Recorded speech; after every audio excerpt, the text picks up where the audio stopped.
एक बार की बात है, एक छोटे से गांव में एक आदमी रहता था। उसके घर के पास में एक पहाड़ था, जहां पर वो रोज सुबह जाता। उस पहाड़ पर थोड़ी देर के लिए वो बैठता, फिर वापस आ जाता। तो रोज की तरह वो सुबह सुबह जा रहा था। पीछे से उसका छोटा सा बेटा आया। उसने आकर के उसका हाथ पकड़ लिया और कहा कि आज मैं भी आपके साथ चलूंगा। उसने पहले तो उसको थोड़ा सा समझाया और मना किया। कहा कि जो रास्ता है वो बहुत ही छोटा है और चढ़ाई बहुत ज्यादा है, तो तुम मेरे साथ नहीं चल पाओगे। लेकिन फिर जब उस बेटे ने जिद करी तो पिता मान गया। तो दोनों पहाड़ पर चढ़ने लगे। पिता ने बेटे का हाथ कस के पकड़ा हुआ था। लेफ्ट साइड में पहाड़ थे, राइट साइड में खाई थी और रास्ता बहुत ही छोटा था। और वो पहाड़ की चोटी तक पहुंचने ही वाले थे, तभी रास्ते में एक बड़ा सा पत्थर आया।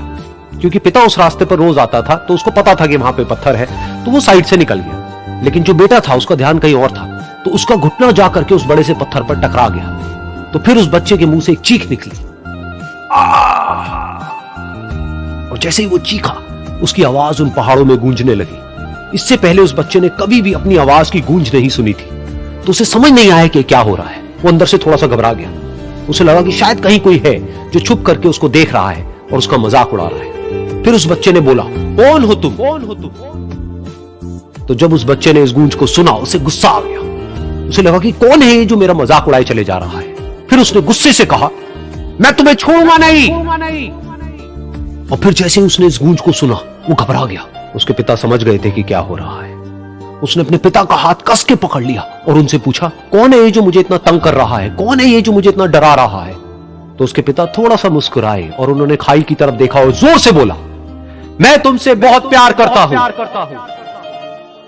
ये सुनकर वो बच्चा हैरान हो गया। उसे समझ नहीं आया कि हो क्या रहा है, कि वही इंसान जो उसका मजाक उड़ा रहा है और उसको तंग कर रहा है, वो उसके पिता को बोल रहा है कि मैं तुमसे बहुत प्यार करता हूं। तो उसके पिता ने अपने बेटे को देखा और वो समझ गए कि उसके मन में क्या चल रहा है।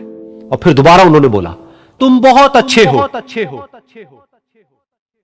और ये सुनकर उनका बेटा भी थोड़ा सा मुस्कुराया और पूछा अपने पिता से कि ये क्या हो रहा है। और फिर उसके पिता ने अपने बेटे को समझाया, ये जो आवाज तुम सुन रहे हो ना, ये किसी और की नहीं है, ये तुम्हारी ही आवाज है जो कि पहाड़ों में गूंज रही है। और तुम्हें अपनी ही आवाज सुनाई दे रही है। जैसा तुम बोलते हो ठीक वैसा ही तुम्हें सुनाई देता है। अगर तुम गुस्से से कुछ कहोगे तो पलट करके जो आवाज आएगी उसमें भी गुस्सा होगा।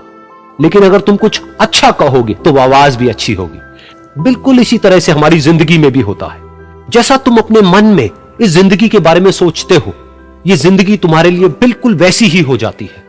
अगर तुम मन ही मन अपने आप को ये बोलते रहोगे कि मेरी जिंदगी तो बहुत ही बुरी है, तो तुम्हारी जिंदगी सच में बुरी हो जाएगी। और अगर तुम अपनी जिंदगी से प्यार करोगे तो तुम्हारी जिंदगी भी तुमसे प्यार करेगी। ये बात उस बच्चे के दिमाग में घर कर गई और फिर वो दोनों उस पहाड़ की चोटी पर गए। लेकिन बच्चे के दिमाग में यही बात घूम रही थी। और फिर वो बच्चा खिलखिला के हंसा और उसने अपने दोनों हाथ खोले और अपनी पूरी ताकत से बोला, मैं तुमसे बहुत प्यार करता हूं।